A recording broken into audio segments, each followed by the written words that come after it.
ನಮಸ್ಕಾರ ಸ್ನೇಹಿತರೆ. Welcome to Manju Madaval money mindset. ಇವತ್ತಿನ ವಿಡಿಯೋ ಅಲ್ಲಿ ಆಲ್ಟರ್ನೇಟ್ ಇನ್ವೆಸ್ಟ್ಮೆಂಟ್ ಫಂಡ್ಸ್ ಬಗ್ಗೆ ಮಾತಾಡೋಣ. ಆಲ್ಟರ್ನೇಟ್ ಇನ್ವೆಸ್ಟ್ಮೆಂಟ್ ಫಂಡ್ಸ್ ಅಂದ್ರೆ ಏನು? ಯಾವ ತರ ಇನ್ವೆಸ್ಟರ್ಸ್ಗೆ ಇದು ಸೂಟ್ ಆಗುತ್ತೆ? ಯಾವ ತರ ರಿಟರ್ನ್ಸ್ ಕೊಡ್ತಾವೆ? ಯಾವ ತರ ಪ್ರಾಡಕ್ಟ್ಸ್ ಇವೆ? ಅದ್ರ ಬಗ್ಗೆ ಎಲ್ಲ ವಿಷಯ ತಿಳ್ಕೊಳ್ಳೋಣ.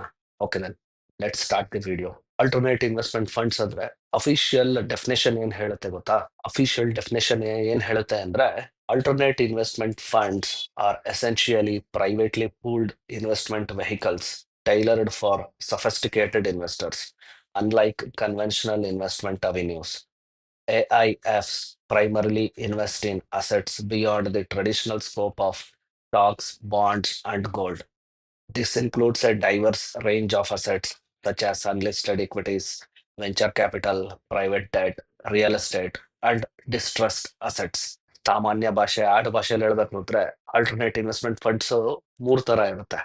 ಆ ಮೂರ್ ತರದ್ರಲ್ಲಿ ಮೊದಲನೇದು ವೆಂಚರ್ ಕ್ಯಾಪಿಟಲ್ ಅನ್ಕೋ, ಸಿಂಪಲ್ ಭಾಷೆಯಲ್ಲಿ ಅರ್ಥ ಮಾಡಿಸ್. ಎರಡನೇದು ಬಂದು ಅನ್ಲಿಸ್ಟೆಡ್ ಶೇರ್ಸ್, IPO ಆಗೋದಕ್ಕೆಲ್ಲ ಆಗುತ್ತಲ್ಲ, ಅದಕ್ಕಿಂತ ಮುಂಚಿನ ಕಂಪನಿಗಳಲ್ಲಿ ಇನ್ವೆಸ್ಟ್ ಮಾಡೋದು. ಇನ್ನೇನು IPO ಬರ್ತಾ ಇರ್ತಾರೆ ಆ ತರದ ಕಂಪನಿಗಳಲ್ಲಿ ಇನ್ವೆಸ್ಟ್ ಮಾಡೋದು ಆಲ್ಟರ್ನೇಟ್ ಇನ್ವೆಸ್ಟ್ಮೆಂಟ್ ಫಂಡ್ಸ್. ಮೂರನೇದಿದೆ, ಅದು ಸ್ವಲ್ಪ ಸೋಷಿಯಲ್ ಕಾಸಸ್ ಅದು ಇರೋ ಆ ತರದ ಇನ್ವೆಸ್ಟ್ಮೆಂಟ್ಸ್ ಇರುತ್ತೆ.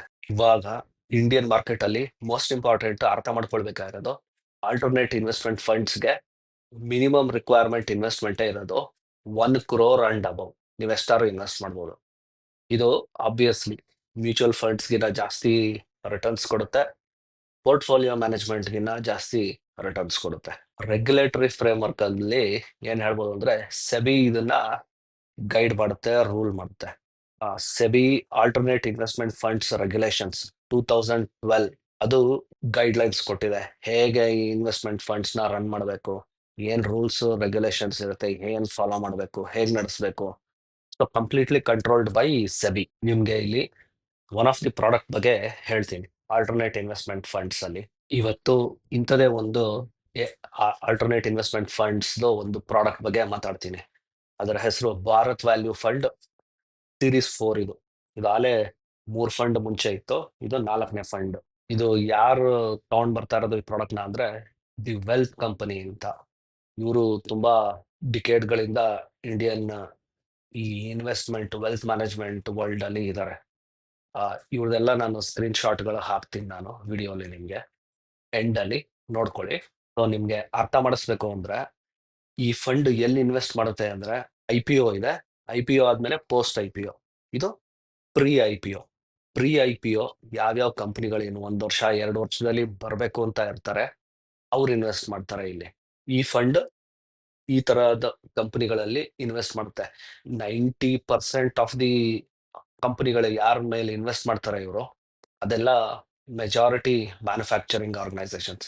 ಒಂದು 12% of the portfolio IT software ಕಂಪನಿಗಳಲ್ಲಿ ಇನ್ವೆಸ್ಟ್ ಮಾಡಿದ್ದಾರೆ ಇವರು. ಹಾಗೆ ಇವ್ರದ್ದು ಎಷ್ಟೊಂದು ಕ್ರೈಟೀರಿಯಾ ಇದೆ, ಯಾವ ತರ ಕಂಪನೀಸ್ ಮೇಲೆ ಇನ್ವೆಸ್ಟ್ ಮಾಡ್ತಾರೆ ಇವ್ರದ್ದು. ಇವ್ರ ಫ್ರೇಮ್ ವರ್ಕ್ ತಿಳಿಸ್ತೀನಿ ಮುಂಚೆ. Bharat value fund opportunity identification frame work. ಮೊದಲನೇದು IPO ಕನ್ವಿಕ್ಷನ್. ಈ ಕಂಪನಿ ಇವರು IPO ಬರಬೇಕು, ಒಂದು ಪಬ್ಲಿಕ್ ಲಿಮಿಟೆಡ್ ಕಂಪನಿ ಆಗ್ಬೇಕು ಅನ್ನೋ ಉದ್ದೇಶ ಇದೆ. ಅವರ ಕಂಪನಿ CEO ಆಗ್ಬೋದು, ಬೋರ್ಡ್ ಆಫ್ ಡೈರೆಕ್ಟರ್ಸ್ ಆಗ್ಬೋದು, ಆ ಪ್ಲಾನ್ ಇದೆ ಇವ್ರ ಹತ್ರ. Second, straightforward business, no complications. ಆ ಕಂಪನಿ ಫೌಂಡರ್ CEO ಹತ್ರ ಹೋದ್ರೆ ಅವರು ಒಂದ್ ಲೈನ್ ಅಲ್ಲಿ ಕಂಪನಿ ಬಗ್ಗೆ ಹೇಳ್ಬಿಡ್ಬೋದು, ಏನ್ ಪ್ರಾಡಕ್ಟ್ ನಾವು ಸೆಲ್ ಮಾಡ್ತೀವಿ, ಅರ್ಥ ಆಗ್ಬಿಡುತ್ತೆ, no complications. So manufacturing companies ಆಗಿರೋದ್ರಿಂದ ಅವ್ರ ಪ್ರಾಡಕ್ಟ್ ಅವ್ರ ಕಣ್ ಮುಂದೆನೆ ಇರುತ್ತೆ, ಮ್ಯಾನುಫ್ಯಾಕ್ಚರಿಂಗ್ ಸೆಟಪ್ ಇರುತ್ತೆ. ಮೂರನೇ ಕ್ರೈಟೀರಿಯಾ ಏನು ಅಂದ್ರೆ, it is a regional brand growing in to national brand. So ಆ ಟೈಮ್ ಫ್ರೇಮ್ ಅಲ್ಲಿ ಎಂಟರ್ ಆಗುತ್ತೆ ಈ fund. In fact one of the fund is Haldiram's, ನಿಮಗೆ ಗೊತ್ತಿರ್ಬೋದು. ಆ ಹಲ್ದಿರಾಮ್ಸ್ ಅಲ್ಲೂ ಇನ್ವೆಸ್ಟ್ ಮಾಡಿದ್ದಾರೆ ಅವರು. ನೆಕ್ಸ್ಟ್ ಬಿಗಾಸ್ ಎಲೆಕ್ಟ್ರಿಕ್ ಸ್ಕೂಟರ್ಸ್ಗಳು ನೋಡಿದಿರಲ್ಲ, ಆ ಆರ್ಗನೈಸೇಷನ್ ಅಲ್ಲೂ ಇನ್ವೆಸ್ಟ್ ಮಾಡಿದೆ ಈ ಫಂಡ್.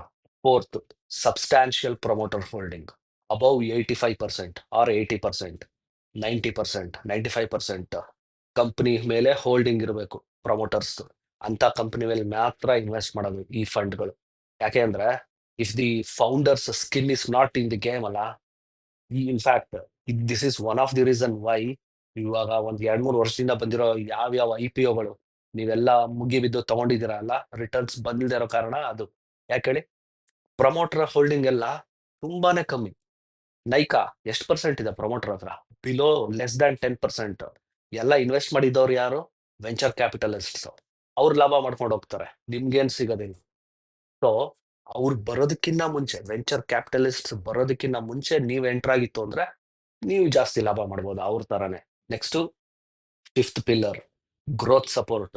ಈ ಫಂಡ್ ಏನ್ ಮಾಡುತ್ತೆ ಅಂದ್ರೆ ಕ್ಯಾಪಿಟಲ್ ಸಪೋರ್ಟ್ ಕೊಡುತ್ತೆ, ನೆಕ್ಸ್ಟ್ ಆಕ್ಟಿವ್ ಮ್ಯಾನೇಜ್ಮೆಂಟ್ ಸಪೋರ್ಟ್ ಕೊಡುತ್ತೆ, ಹಾಗೆ ಬಿಸ್ನೆಸ್ ಬೆಳೆಸೋದಕ್ಕೂ ಸಪೋರ್ಟ್ ಮಾಡುತ್ತೆ. ಈ ಫಂಡ್ ಅವರೇನೆ ಒಬ್ಬ ಪರ್ಸನ್, ಅದು ಯಾರೇ ಆಗ್ಬೋದು, CXO ಆಗ್ಬೋದು, CFO ಆಗ್ಬೋದು, ಇಲ್ಲ ಬೇರೆ ಇನ್ಯಾರೋ ಪ್ಲಾಂಟ್ ಮ್ಯಾನೇಜರ್ ಆಗ್ಬೋದು, ಮತ್ತೊಬ್ರು ಆಗ್ಬೋದು, ಇಂಪಾರ್ಟೆಂಟ್ ಕ್ರೂಷಿಯಲ್ ಪ್ಲೇಸಸ್ ಅಲ್ಲಿ ಇವ್ರ ಎಂಪ್ಲಾಯೀಸ್ನೇ ಕೂರಿಸ್ತಾರೆ, ಸಪೋರ್ಟ್ ಕೊಡ್ತಾರೆ. ಹಾಗೇನೆ ಈ ಏನು ರೀಜನಲ್ ಬ್ರ್ಯಾಂಡ್ ಇರುತ್ತೆ ಅದನ್ನ ನ್ಯಾಷನಲ್ ಬ್ರ್ಯಾಂಡ್ ತಗೊಂಡು ಹೋಗೋದಕ್ಕೆ ಸಹಾಯ ಮಾಡ್ತಾರೆ. So even this fund will have in the game. ಇವ್ರು ಬಿಸ್ನೆಸ್ ಬೆಳೆಸೋದಕ್ಕೆ ಸಪೋರ್ಟ್ ಮಾಡ್ತಾರೆ, ಜಸ್ಟ್ ಫಂಡ್ಸ್ ಒಂದೇ ಕೊಡೋದಿಲ್ಲ ಇವರು. ಇವ್ರ ಹತ್ರ ಏನೇನ್ ಸಪೋರ್ಟ್ ಸಿಸ್ಟಮ್ ಇದೆ, ಕ್ಲೈಂಟ್ಸ್ ಗಳಾಗ್ಬೋದು, ಬಿಸ್ನೆಸ್ ಗಳಾಗ್ಬೋದು, ಹೊಸ ಫ್ಯಾಕ್ಟರಿ ಸೆಟಪ್ ಮಾಡೋದಕ್ಕಾಗ್ಬೋದು, ಮಿಷನರಿ ಸಪೋರ್ಟ್ ಆಗ್ಬೋದು, ನಾಲೆಡ್ಜ್ ಆಗ್ಬೋದು, ಪ್ರತಿಯೊಂದನ್ನು ಸಪೋರ್ಟ್ ಮಾಡ್ತಾರೆ. Proven track record. ಈ ಕಂಪನಿ ಮೋರ್ ದ್ಯಾನ್ 100 ಕಂಪನೀಸ್ ಅಲ್ಲಿ ಇನ್ವೆಸ್ಟ್ ಮಾಡಿದೆ. 99% of them have come out with IPO. ಇವ್ರದೆಲ್ಲ ಯಾವ ರೀತಿ ಕಂಪನೀಸ್ ಅಂದ್ರೆ ಇದು 500 crores ಆನ್ಯುಯಲ್ ಸೇಲ್ಸ್ ಆಗ್ಬೋದು, ಆ ಆರ್ಗನೈಸೇಷನ್ ವರ್ತ್ ಆಗ್ಬೋದು, ಅಂತ ಪೀರಿಯಡ್ ಅಲ್ಲಿ ಎಂಟರ್ ಆಗ್ತಾರೆ ಇವರು. ಅವ್ರನ್ನ 1000 crore, 2000 crore, 3000 crore ಆ ತರ ಬೆಳೆಸ್ತಾರೆ ಇವರು. So that is where your valuation of your investment, good returns you will get. Next, cash burn control ಮಾಡ್ತಾರೆ ಇವರು, ಬಿಕಾಸ್ ಇವ್ರ ಕಡೆಯವರೇ ಇರ್ತಾರಲ್ಲ. Series 1 ಫಂಡ್ ಏಪ್ರಿಲ್ 2022 ಶುರು ಆಯ್ತು, ಕ್ಲೋಸ್ ಆಗಿದ್ದು ಅಕ್ಟೋಬರ್ 2023, ಕ್ಲೋಸ್ ಟು 18 months. ಆ 18 months ಅಲ್ಲಿ 500 crores ರೈಸ್ ಮಾಡಿದ್ರು ಇವರು. ಆ ಫಂಡ್ ಏನಾಗಿದೆ ಅಂದ್ರೆ current status, consumer electrics excited at fund level with in 17 months of investment. IRR 300%. Internet infra third one, power infra. So next, Bharat value fund Series 2, ಅದು July 2024 ಅಲ್ಲಿ ಶುರು ಆಯ್ತು, ಜೂನ್ 2025 ಅಲ್ಲಿ ಎಂಡ್ ಆಯ್ತು. 2000 crore ರೈಸ್ ಮಾಡಿದ್ರು, ಅಲ್ಲೂ ಒಳ್ಳೆ ರಿಟರ್ನ್ಸ್ ಕೊಟ್ಟಿದ್ದಾರೆ. Next, Bharat value fund 3 January 2025 ಅಲ್ಲಿ ಶುರು ಆಯ್ತು, ಫೈನಲ್ ಕ್ಲೋಸ್ ಪ್ರಾಬಬಲಿ 2026 ಅಲ್ಲಿ ಕ್ಲೋಸ್ ಆಗುತ್ತೆ, 1500 crores. ಇವಾಗ ಹೊಸದು ಶುರು ಮಾಡಿದ್ದಾರೆ, Bharat value fund 4 extraordinary returns ಕೊಟ್ಟಿದೆ ಇವ್ರದೆಲ್ಲ ಫಂಡ್ಸ್. ಇವ್ರೇನ್ ಟಾರ್ಗೆಟ್ ಮಾಡ್ತಾ ಇದ್ದಾರೆ ಅಂದ್ರೆ ಈ Series 4 ಅಲ್ಲಿ 4000 crores ಕಾರ್ಪಸ್. ಆ 5.5 yearsಗೆ ಟರ್ನ್ ಇರೋದು, ಬಟ್ ಬಿಫೋರ್ ದಟ್ ಎಲ್ಲ ಇವ್ರ ಟ್ರ್ಯಾಕ್ ರೆಕಾರ್ಡ್ ನೋಡಿದ್ರೆ 3 ರಿಂದ 4 ವರ್ಷದಲ್ಲೇನೆ ವಾಪಸ್ ಕೊಟ್ಬಿಟ್ಟಿದ್ದಾರೆ ರಿಟರ್ನ್ಸ್ ಇನ್ವೆಸ್ಟರ್ಸ್ಗೆ. ಸೊ ನಿಮ್ಗೆ ನಾನು ಎಂಡ್ ಅಲ್ಲಿ ಹಾಕ್ತೀನಿ ಸ್ಕ್ರೀನ್ ಶಾಟ್ಸ್, ಯಾವ್ಯಾವ ಕಂಪನಿಲಿ ಇನ್ವೆಸ್ಟ್ ಮಾಡಿದ್ದಾರೆ, ಏನೇನು ರಿಟರ್ನ್ಸ್ ಬಂದಿದೆ ಅಂತ. ನಿಮ್ಗೆ ಇಂಟ್ರೆಸ್ಟ್ ಇದ್ರೆ ನನ್ನ ಕಾಂಟ್ಯಾಕ್ಟ್ ಮಾಡಿ. ನನ್ನ ಫೋನ್ ನಂಬರ್ 8971493897. ಧನ್ಯವಾದಗಳು.